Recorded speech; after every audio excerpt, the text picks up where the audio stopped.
Greetings to all.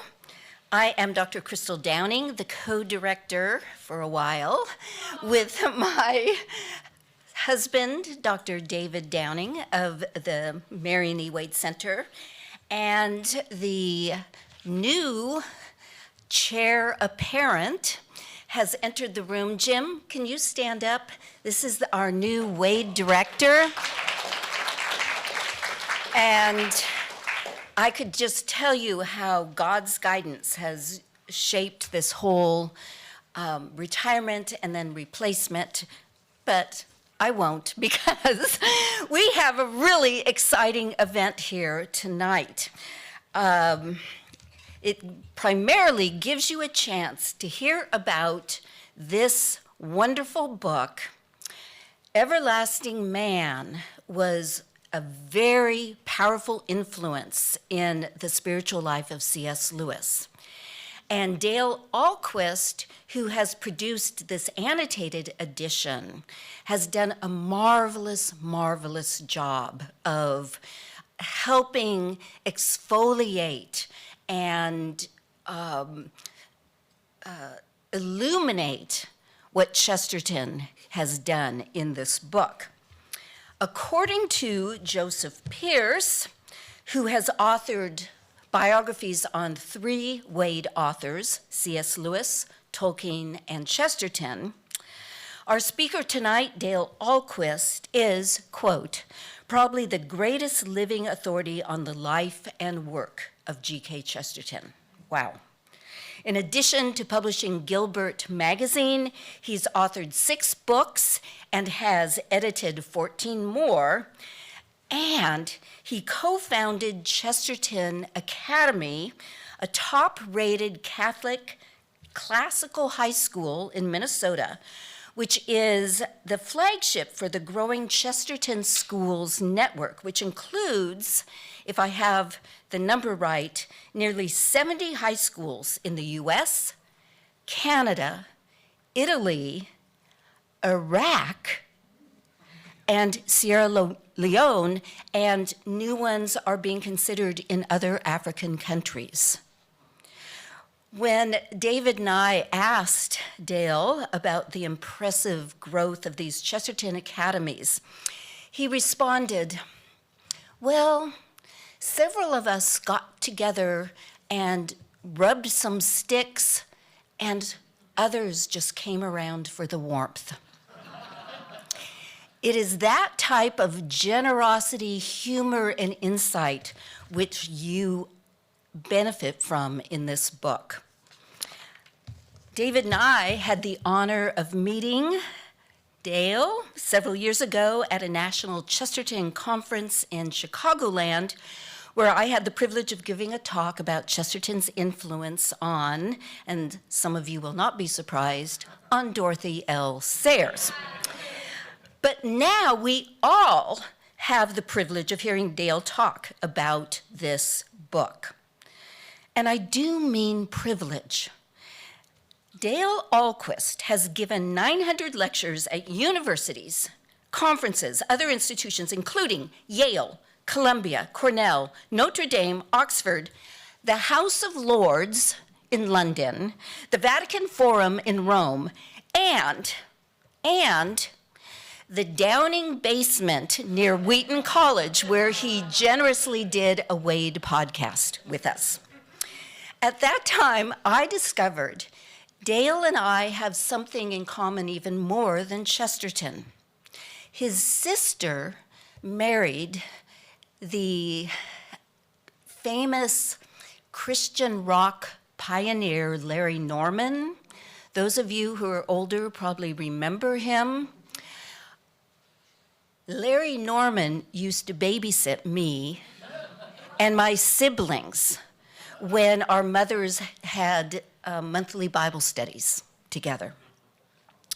So you are here on a great evening, and I really encourage you, if at all possible, to buy one of these books and get Dale's signature to it. This needs to be in everybody's library. Dale.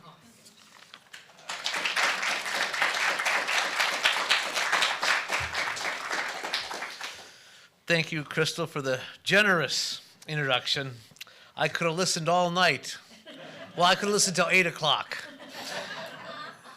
It was one good story after the other. It's really a pleasure to be here at the Wade Center. What an amazing and wonderful place this is. I only had I was planning on spending part of yesterday afternoon and most of today in the reading room, and I was only able to, because of my other things going on, running the Chesterton Society, was only able to spend about 2.5 hours there today, which is only enough to get frustrated. But it was an absolutely just wonderful time. There's so many great resources here at this fabulous place, and you are all very, very privileged to have something like this so close to home. And of course, this interesting collection of 7 authors who are all connected in some way. Chesterton has a very big connection to all of them, really. In fact, we just go right down the list here. So he wrote the introduction, Chesterton did, to the official biography of George MacDonald, written by George MacDonald's son, Greville. And we're going to talk about C.S. Lewis. We're going to just hold that one. He wrote a book, a major essay on fantasy fiction that Tolkien uses as the basis for his work on fantasy fiction. And Tolkien actually based one of the scenes from The Lord of the Rings on a scene from the Ballad of the White Horse, a battle scene in there. Same thing. And then Dorothy L. Sayers, we can get Crystal back up here to explain the connections. But they were both members of the Detection Club in London, and they were both founding members. And Chesterton was the first president of the Detection Club, where they came up with the 10 Commandments that cannot be broken in detective fiction. No twins, things like that. And Charles Williams actually wrote a couple of poems in GK's Weekly, the newspaper that Chesterton edited. So he was a contributor there. I don't think they ever met. Now, when I was at the reading room today, I walked in and I said to Laura, according to legend, Owen Barfield met G.K. Chesterton. And she'd never heard that. And I don't remember who told me it. I remember hearing it said with great authority, Owen Barfield's the only one of the Inklings who actually met Chesterton. And I said, oh, yeah, I knew that. And so I said, I need proof, and we didn't find anything. I thought of one last place you could check. Good, we have to find that last place. Well, you could talk to Owen Barfield, his grandson, and ask him if his grandfather ever mentioned it. There's Contact the Barfield Literary Estate and see. good. Yeah. There's another connection. Or I could find that person who told me that. But I have no idea who it was. That's the only problem. Yeah, there's that. Okay. So, and then we'll get to the C.S. Lewis connection, which of course is the most interesting one, especially concerning this book. So yeah, it's great how they're all connected. So anyways, tomorrow is my 43rd wedding anniversary. Thank you. And 2 days after that is the 43rd anniversary of when I started reading G.K. Chesterton. Because yes, I started reading G.K. Chesterton on my honeymoon. As you do. And like any good young Baptist couple, we went to Rome on our honeymoon. And we were there the day that Pope John Paul II was shot in St. Peter's Square.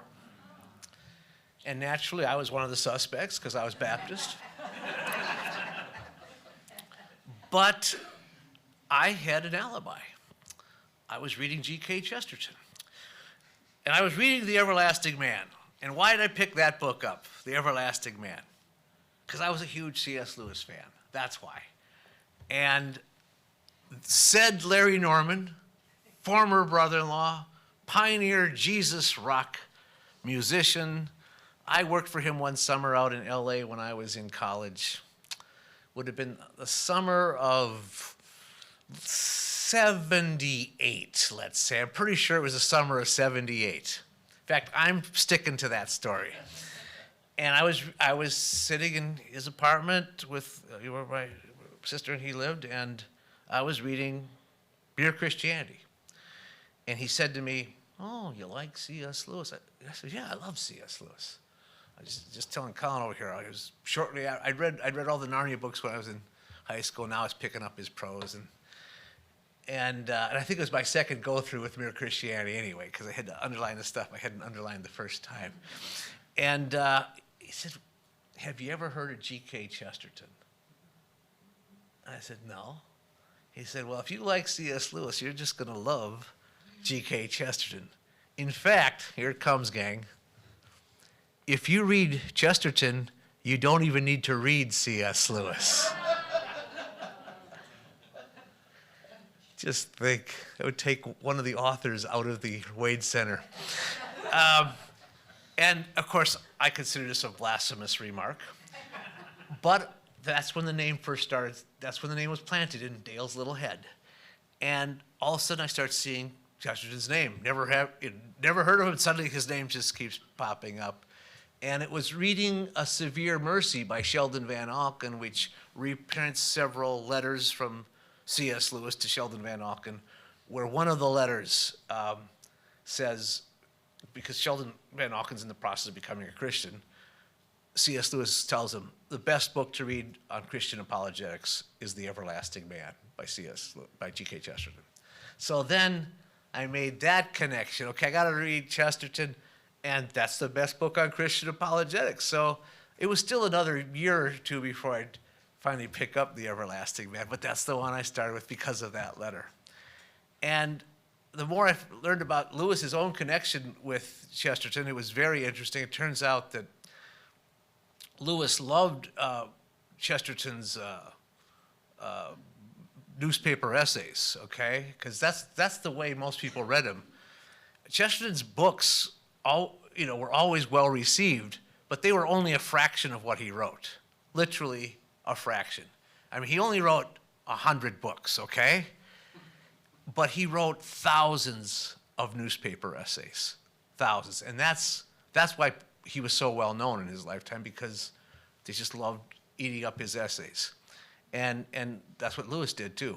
So a lot of those essays were collected into books, and that's how people, got collections of them. But he wrote, more than 5,000 literary essays. And so if you go home tonight and write an essay, and then you go tomorrow and write another essay, that will be 2 essays, okay? So if you just keep on writing an essay a day for the next 15 years without taking Sundays off, you will have written about 5,000 essays. And then you can start in on your Father Brown stories after that, and your novels, and your plays, and your poetry, and that book on Thomas Aquinas that you've been wanting to write. But the thing is, it takes you 15 years to write 5,000. The more research we've done, thank goodness, our Chesterton bibliographer in Norway, you've got the bibliography now. Geir Hostes, the authority on Chesterton's bibliography, did another analysis, and it's more like 8,000 essays that he wrote. So you have to add another 3 years to catch up with Chesterton. When he died at the young age of 62, he lived about the same length. Lewis was about 64 when he died. They lived about the same length. Chesterton was probably one of the most prolific writers who ever lived. And if he'd lived longer, it would have made my job a lot more difficult, and it would have made your job a lot more difficult, Laura. Yeah. So it was sort of an act of God's mercy that he died at the age of 62. So This book, so I started reading it on my honeymoon. And the thing that really inspired me to pick it up, not only that Lewis endorsed it, but in his autobiography, Surprised by Joy, he says, and I'm paraphrasing, a young man who's serious about his atheism cannot be too careful about what he reads. Because Lewis was an atheist. And this is the book that basically he found to be the first rational explanation of Christianity that he'd ever read. And it really changed his life. And Chesterton is a life-changing writer. He's a life-changing writer. And I read this book, and I probably grasped 10% of what I was reading, and I only knew one thing. I don't understand this, but I want more.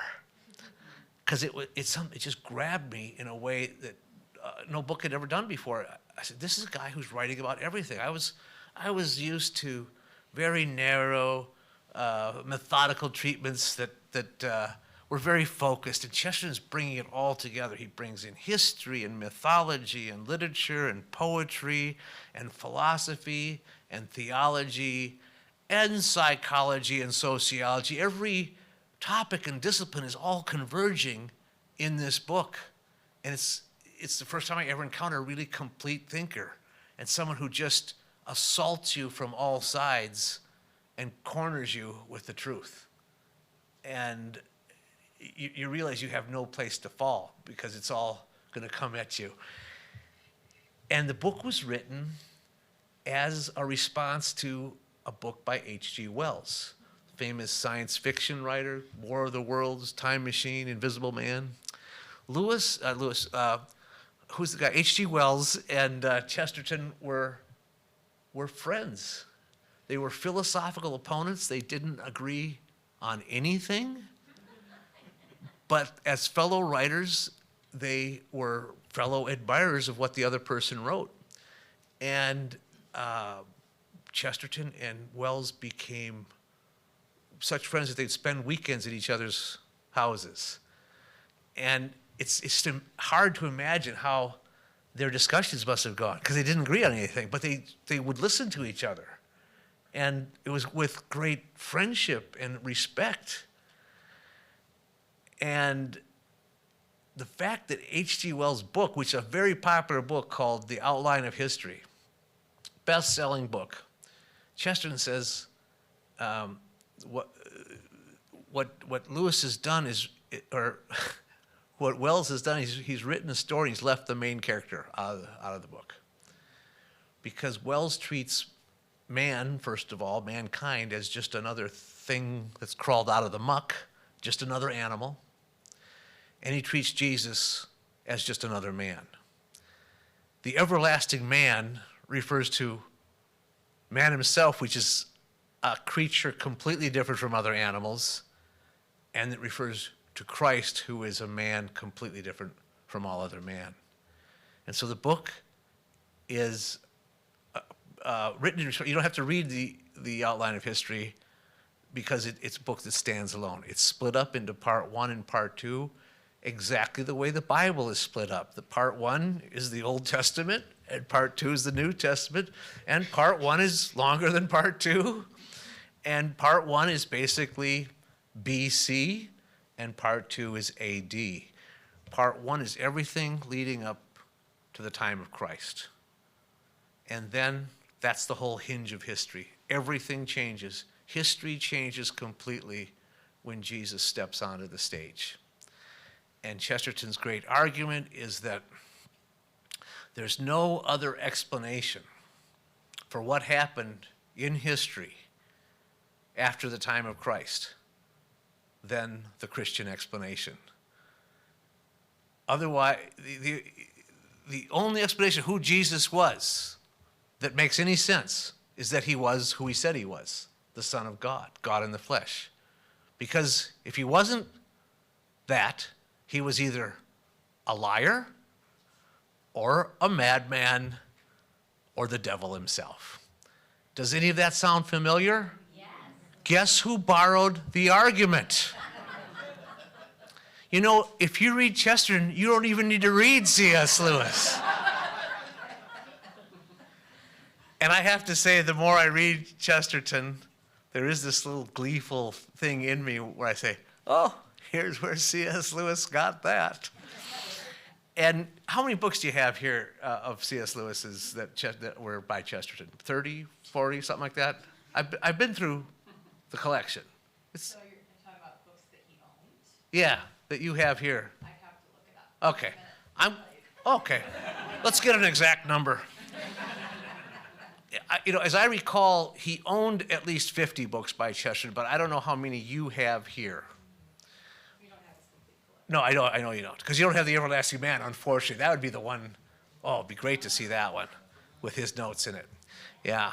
But the ones that you do have here all have C.S. Lewis's notes in them. So these two guys never met each other, but the only time you're going to see close to a conversation between C.S. Lewis and Chesterton is to look up the books here with C.S. Lewis's notations in the columns and the margins of the Chesterton books. There's a good story of, I met Walter Hooper a few years ago, and we had a very short time together, very short. He had another appointment, and so did I. Had to get on a train. So when I walked into his apartment, I said, let's just skip the preliminaries. Let's get right to, what did C.S. Lewis tell you about Chesterton? I figured we could talk about our families at something, another time. And he said the one great regret in C.S. Lewis's life was that he never met G.K. Chesterton. And he had a plan for how he was going to meet him. And it was a good plan because it was a plan other people had successfully used. He was going to write a book of poetry, and he was going to have Chesterton write the introduction to it, because Chesterton would do that for young poets. Chesterton has this great line, publishers do not deny they are publishers, except when there are poets lurking about. And so by writing an introduction by Chesterton, that a publisher would publish a book of poems. And he did that for several struggling poets whose names you still don't know. But he did do it for another young intellectual who had just completed his doctoral thesis and went to Chesterton and asked if Chesterton would write the introduction to his doctoral thesis so that he could get it published. And that book was God and Intelligence by Fulton Sheen. So Chesterton wrote the introduction to Fulton Sheen's first book. And Fulton Sheen actually attended Chesterton's funeral, too, so that's pretty cool. Well, C.S. Lewis fell short of the Fulton Sheen ideal, because as Walter told me, there were two things he didn't do. He didn't write the book of poetry, and he didn't ask Chesterton to write the introduction to it. Other than that, he would have succeeded. So it is a pity how he didn't. This is a book that influenced Chesterton. Why is it so good? Why is it so original? What is the argument that works so well in this book? The first line of the book is, there are two ways of getting home. One of them is to stay there. And I think about that when I think about the first time I read Chesterton. I was a long way from home. And so I was already not at home. And sometimes Chesterton says you have to go around the whole world to get home. And he actually wrote a novel called Man Alive, where the main character, Innocent Smith, wants to see what the front of his house looks like. So he walks out the back door and walks all the way around the world so he can see his house from the front. That's the long way home. And his point is that the setup of this book is that there are people who think they understand what Christianity is, but their problem is they're too close to it to understand it. They're only reacting against the thing that they're familiar with. And they're reacting badly. They say, I don't like the church, I don't like Christianity because it does this thing that affects me. And he says, they don't see the church, they don't see Christianity for the whole thing it is.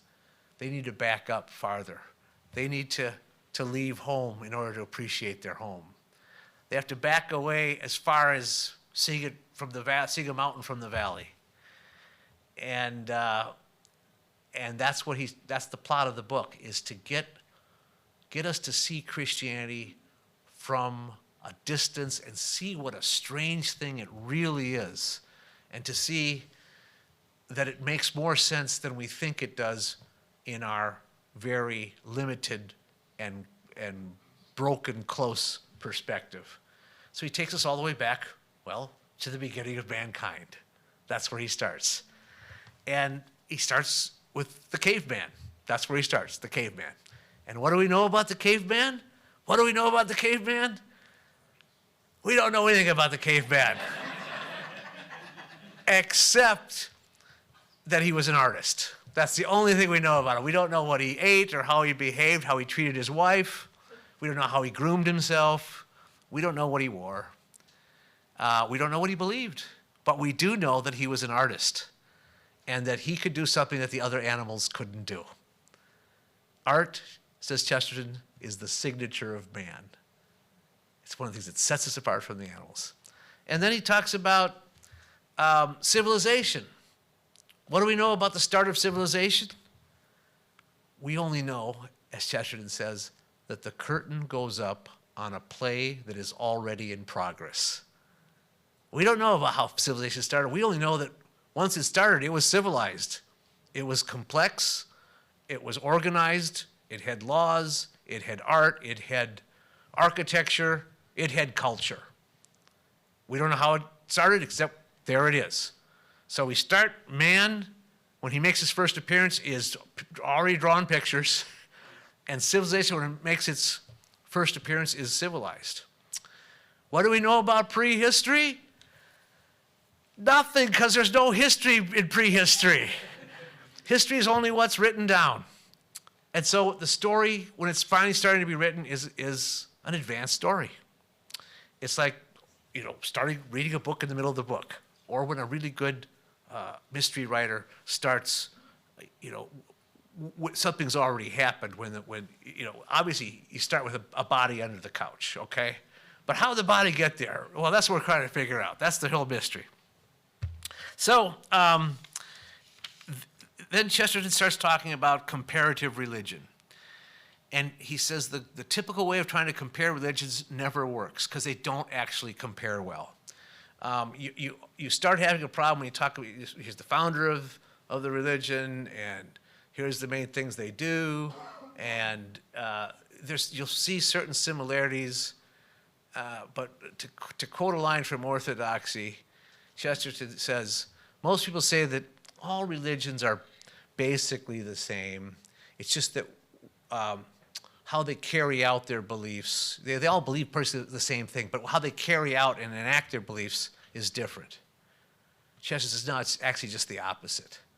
All religions have rituals, they have sacred texts, they have, candles, they have songs and poetry and prayers. All religions have that. It's what they believe that's completely different. Good old Chesterton paradox there. And so Chesterton makes this alternative category for comparing religions. And it's actually the main basis for the outline of the book. Am I going to tell you what it is? No, I'm not. You're going to have to get the book because it's really one of the most creative elements in the book is how he compares religion. But he does talk about the fact that there's mythology in the pagan times, and it's this poetic search for God. And he doesn't criticize paganism as a bad thing. He says it's a natural religion. It's man seeking God, and pagans have civilized organizations for their societies. But at a certain point, paganism fails because at a certain point we need a revealed religion. God has to reveal himself. The search can only end with meeting God, and it's God who has to reveal himself. The philosophers are trying to figure out ultimate truth, but they get frustrated too, using just reason. And at a certain point they're they're not finding their goal either. The first time Chesterton says that the mythologies, the beliefs in the gods, and philosophy, the use of reason and wisdom, the first time they ever converge is in Christianity, where faith and reason finally go to come together for the first time. But he says there's this other thing that's going on, which he calls the demons. And the demons is the evidence that there really is something supernatural or preternatural. There is something that is not purely explained by material things and by wishful thinking. The demons are real. And one of the things we forget at the coming of Christ is how many times he casts out demons. It seems like ancient Jerusalem was just full of demons. And he said, leading up to that, you have this great Roman civilization. It's starting to crumble, but they encounter another civilization just to the south, Carthage, another advanced civilization with art and culture and an advanced commercial system and great trade, educated. But they do this other thing. They throw their babies into a furnace to the god Moloch. How many of you are going to ever name one of your children Moloch? You know that's a bad god with a name like Moloch. They were throwing their babies, their live babies, into a furnace. Can you imagine a culture that's advanced and civilized and highly commercial trade that would kill their babies? Just not possible, right? Chesterton says the thing about everything in history is that these things are happening throughout history at a different degree all the time. And yeah, so much of these ancient stories have a prophetic quality to them. And he says the failure of the gods, the mythological pagan gods, the failure of philosophy, the failure of going to the dark side to get results, ends with only one thing, and that is with what happens at Bethlehem. He says Bethlehem is the place where extremes meet. And all the cultures of the world, Mediterranean, what does it mean? It means the center of the world. And somehow that place right there brings us the Greeks and the Romans, it brings us the Africans, it brings us the Asians, the East and the West all converge right there. And God is born in another cave. It starts out with the caveman, now God is the caveman. God, that's a traditional idea of that stable for the animals. It was a carved out area, really subterranean, a cave. And now instead of pictures of animals on the wall, it's real animals in the stable. And Chesterton says, the hands that created the stars and the moon were too small to reach the huge heads of the cattle. Great image. And then he tells us about the story of Jesus. He calls it the strangest story in the world. We're so used to that story because we've heard it so many times. We're too close to it. He gets us to back up and see how strange it is what Jesus was actually saying.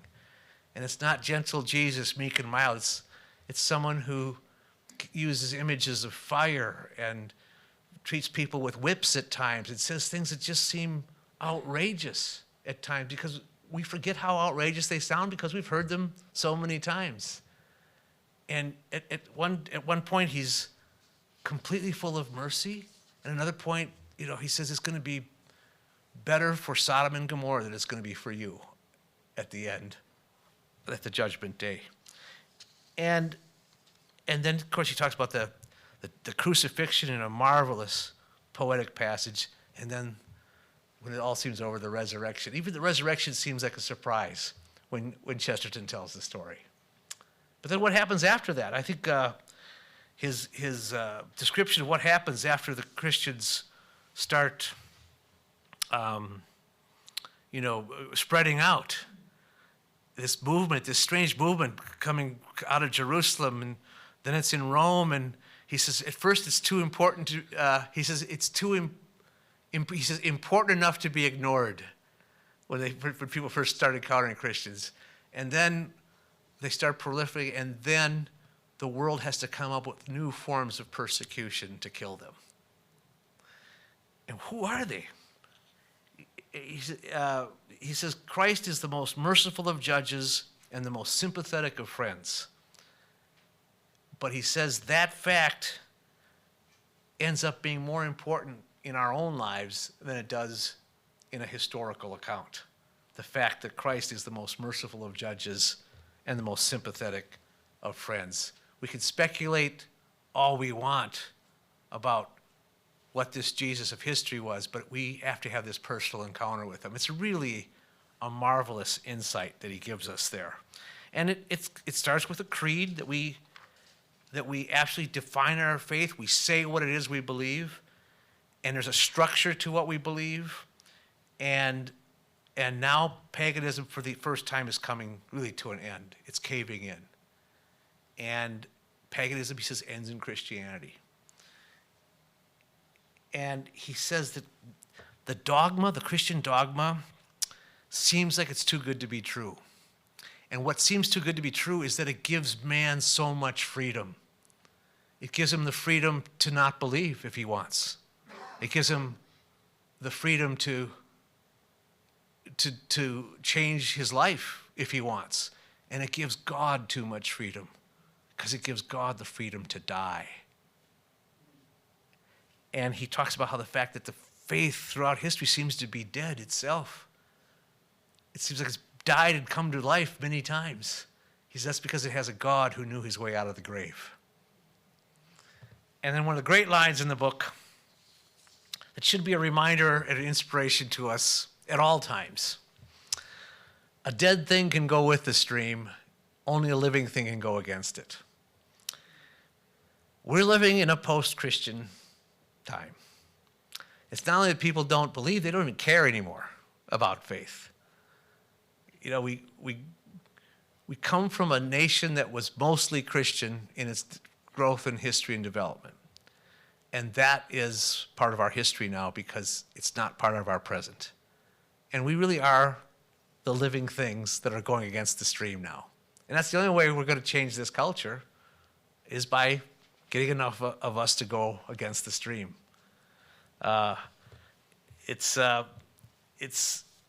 Chesterton says it's in Orthodoxy, it's easy to fall. It's hard to stand. There's 1,000 angles at which one falls. There's only one angle at which one stands. And that's what we have to do. And it's because we have this great message of good news. Chesterton says the one strange thing about Christianity is that the people who embraced it believed they had a message. And other religions have not had that where they actually believe that it's true and that other people should believe it too. They want to share that message. They want to tell people this good news. And at the end of the book, he says, the religion of the world in its right proportions is not divided into fine shades of mysticism or more or less rational forms of mythology. It's divided by the line between the men who are bringing that message and the men who have not yet heard it or cannot yet believe it. That's where Chesterton draws the line between those who have the message and are bringing it to the world and those who have never heard it or those who have heard it and cannot yet believe it. This book, The Everlasting Man, is mostly written for the people who have heard it and cannot yet believe it because they're too close to the thing to understand it. And Chesterton's trying to get them to back up far enough so they can see it for what it is and to be dazzled by Christianity as a whole. Thank you very much.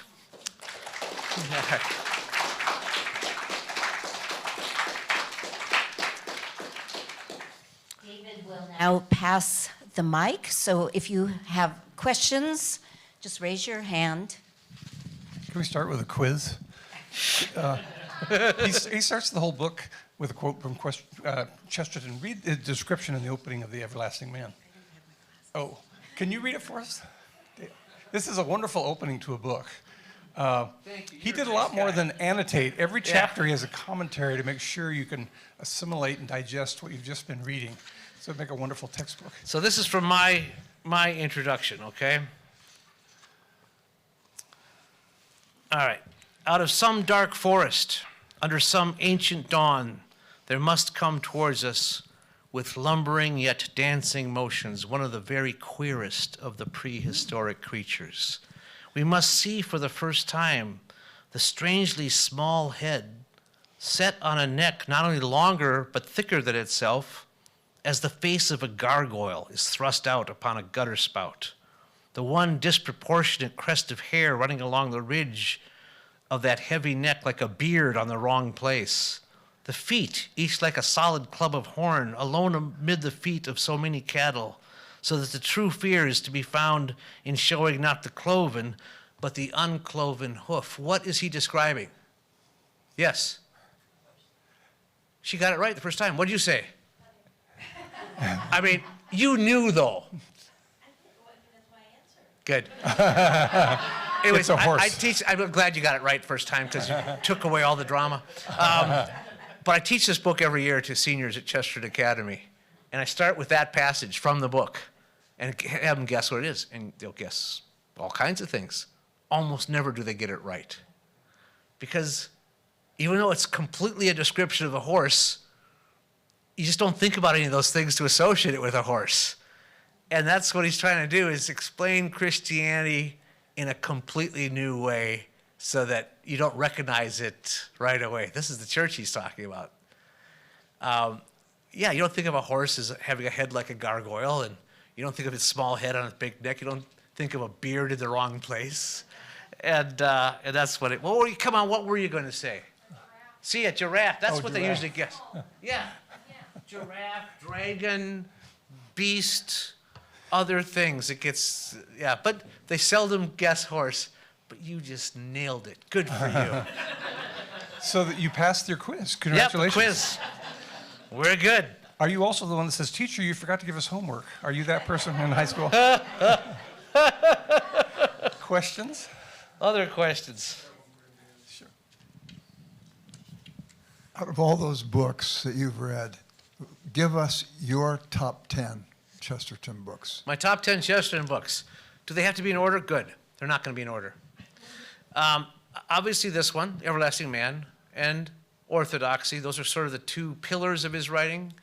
I say in this book, those are the bookends of his books, if books could be bookends. Because Orthodoxy is about how he came to Christianity himself. It's his own conversion story. And Everlasting Man is really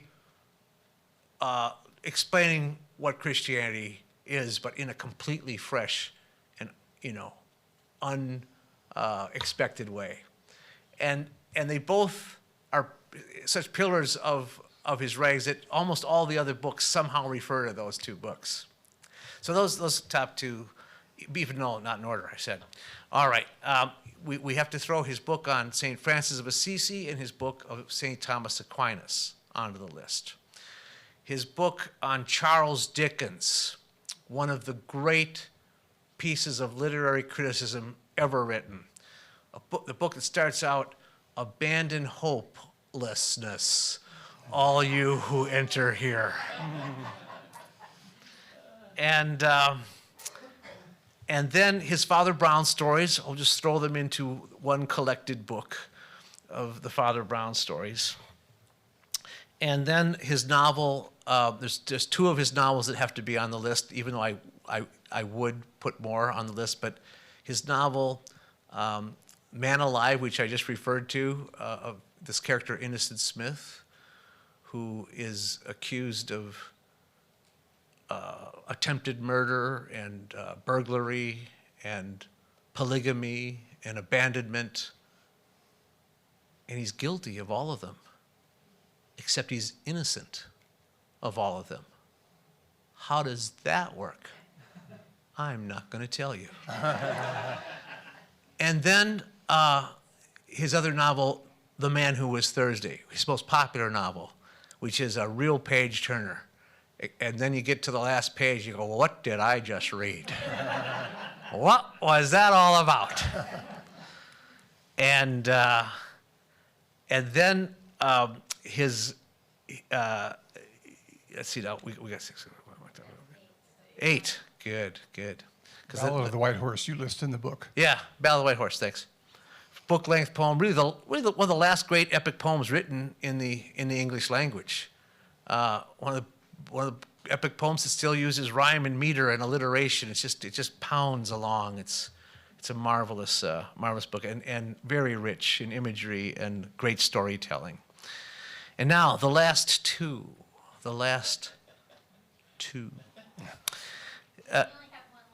Oh, thank God. Because the last one would be any book of his essays. He is, above all things, a master essayist. And I actually enjoy reading his essays more than I enjoy anything else.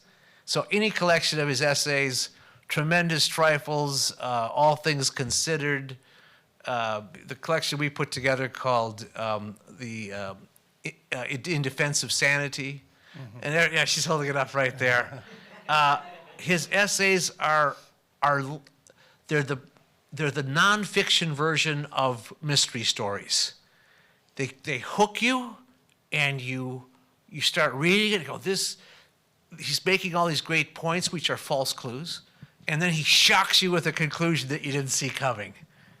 The same way a good mystery story is written. He surprises you with what you already know. Okay. Why is it that Tremendous Trifles, when it first came out, 1906 or something 1909, like that? I think, yeah. Yeah, Tremendous Trifles, the essay isn't in that book. The Sheed Ward one that came out in 55 or something, it's in it. Why? Why is it? Did he create the essay to fit in the... Yeah, the Tremendous Trifles essay was written just for the book. All the other essays were previously published in the Daily News. So the Tremendous Trifles essay was written just for the book as kind of the unifying essay of the book. But that should be in the very first... Ha! Well... For an 11th, for a bonus book, I would add your annotated Everlasting Man. Dale channels some of Chesterton's wit in his commentary. At one point, talking about his masterpieces, he says, part of Chesterton's problem was that he wrote so many masterpieces. It's hard to pick out one. Yeah, that's true. And one of the things I tried to do in this book was, in the footnotes, to explain a lot of the terms, to use as many references from Chesterton himself to explain what he's talking about. So you get really a lot of bonus Chesterton from this book. Your question. Yeah, and I didn't mean to spoil your drama. But my question, and this is a question I've always had. So if Orthodoxy was published in 1908, yeah, he's still a Unitarian. He hasn't converted yet. No, that's not quite true. He was a member of the Church of England in 1908. Okay, but he was a Unitarian up until about 1901, and that's Okay. when he became a Christian, with a creedal faith in the Church of England. And it's when he got married to his wife Frances. Okay. So that's 1901 when he joined the church. Okay, but it was before his conversion to Catholicism. Yes. So that was 1922. Yes. And then, of course, Everlasting Man, 1925. What has always struck me is that Orthodoxy seems more like a defense of Catholicism specifically, before he'd converted, and Everlasting Man more generally a defense of what you'd call mere Christianity. Am I right in reading it that way? And why do you think that's I don't true? think you're wrong at all when you say that, because he's writing Orthodoxy as a Christian, and he's trying to explain how he became a Christian. But the way he describes Christianity is a very historical version of Christianity that is a historical understanding of the church.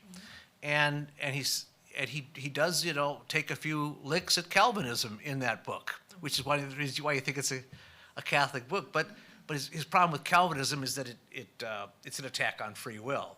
It's, the classic double predestination people, right? He's saying, and his argument is that Calvinism kind of led to the secular theories that also attack free will. So any form of determinism is a philosophy, he says, that leads to madness.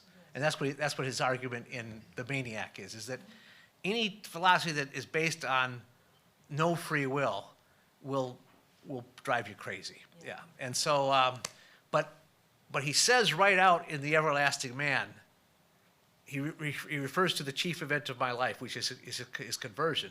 He says, this is not written to defend the Catholic faith. This is to defend the Christian faith, the creed that all Christians have. And so he's trying not to be specifically Catholic in that book. So you caught that. Yeah, he really isn't yet. Yeah. Yep. Interesting, thank you. Yep. In the back, there's one there, David. People say the same thing about the Father Brown stories. Here's this iconic Catholic priest solving crimes. One critic, was it you that said it took 15 years for Father Brown to convert his creator? Yeah. Was that you that said that? I didn't say that, but half of the Father Brown stories were written before he was Catholic. Yeah. Thank you for the presentation. Question is, you brought up that Jerusalem in the first century seems to have been well populated with demons, and I would suggest the modern post-Christian culture is similarly overcrowded. What exorcising force does the Chesterton corpus bring? Like what particular modern vice or heresy or false teaching is Chesterton like a particularly potent antidote? Well, I think you'll see elements in this book, The Everlasting Man, that are potent antidotes to demonic practices, such as witchcraft. You find many strong and strongly worded antidotes, as it were. In fact, I could read one of them right here.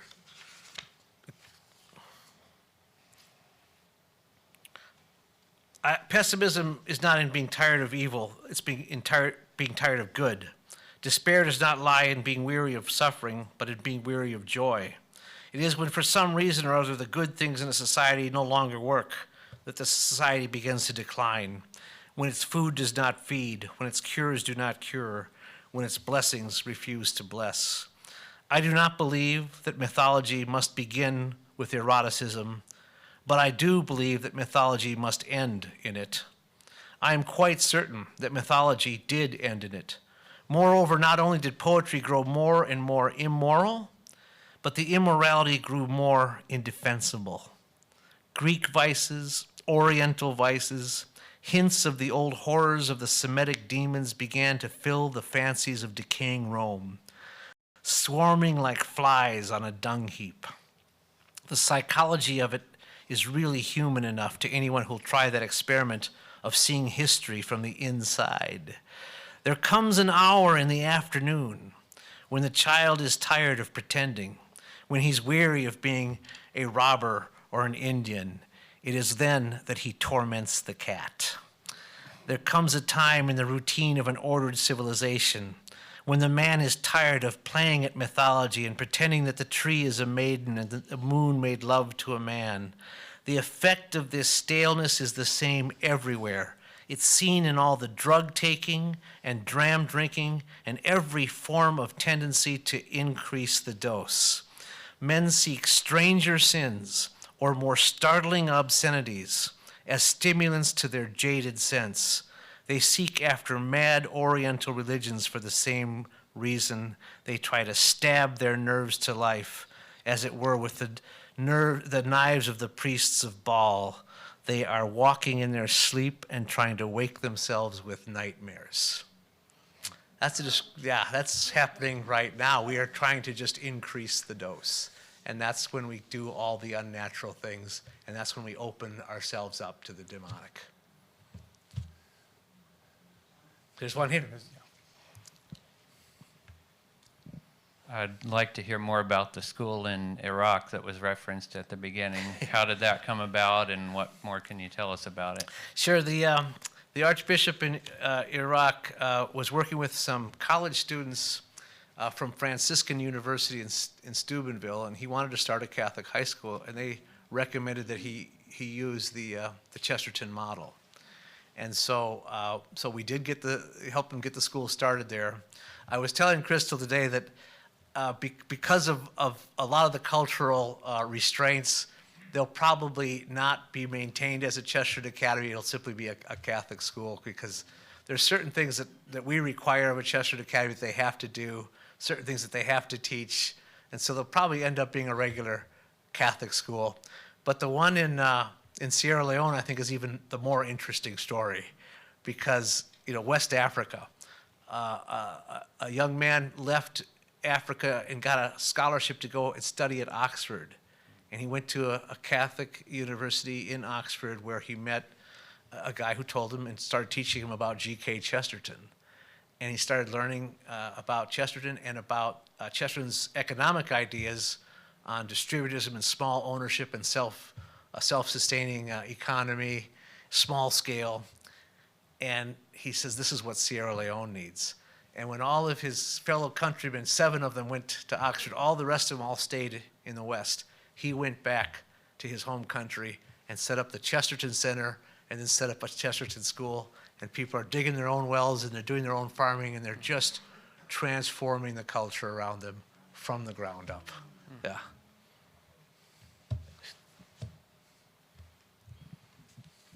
How did Chesterton happen? Was it talk around the table when he was growing up, when he was 5? How did he happen?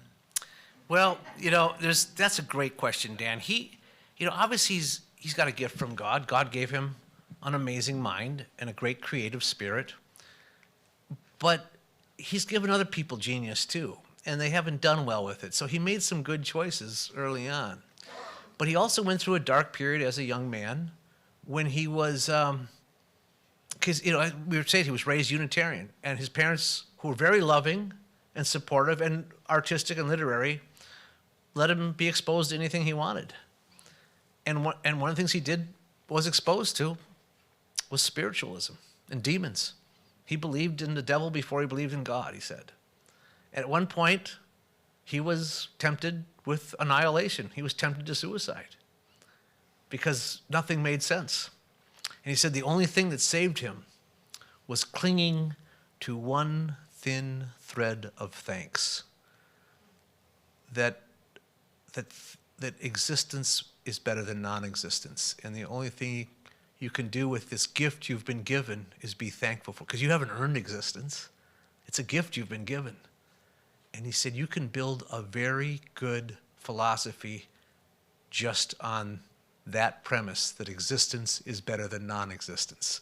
And he said that's what he tried to do, was build this perfect religion. And when he came up with it, he discovered that someone else had come up with it about 1,800 years before he had. So that spirit of being thankful informed the rest of his life. He says thanks is the highest form of thought. And that's something we can always contemplate. If we're thankful, it'll prevent us from being angry or clutchy or upset, because everything we have is a gift we don't deserve. There's a question over there. Oh, here. One last question. So, 2 observations about the present, leading to a question about the publishing history of Everlasting Man. The first observation is just great to see the Word of Fire publisher, your book, and then we had a very nice presentation earlier in the year, fine book on Chesterton's Catholicism. But also in the present, works of Christian apologetics that come from secular or university presses, I think, have a little more impact than those coming from a Christian publishers, simply because they've passed through the editorial process to be published. I'm just wondering about the early publication of Everlasting Man and whether the publisher had anything to do with the eventual success or currency of the book. Yeah, so it was published originally by Sheed and Ward, and they were, of course, a well-known Catholic publisher, but they had a good chunk of the secular market because they had good titles and good writers, and people, read their books because of the good writers they had. It's one of Chesterton's few books that's never gone out of print since it was published, and there's only about 6 books on that list.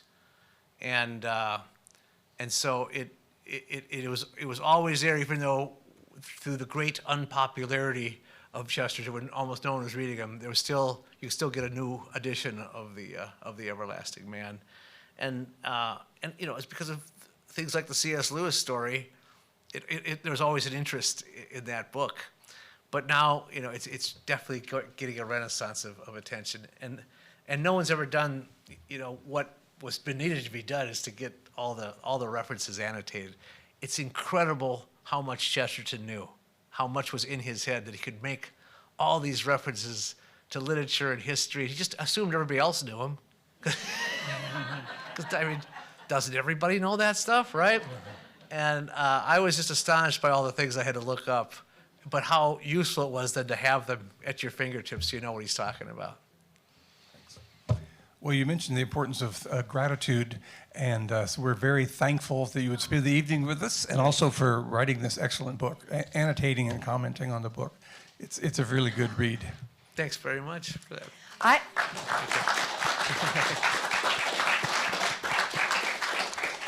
I am now going to escort our speaker out to the museum where he will sign any books that you buy at, well, his books.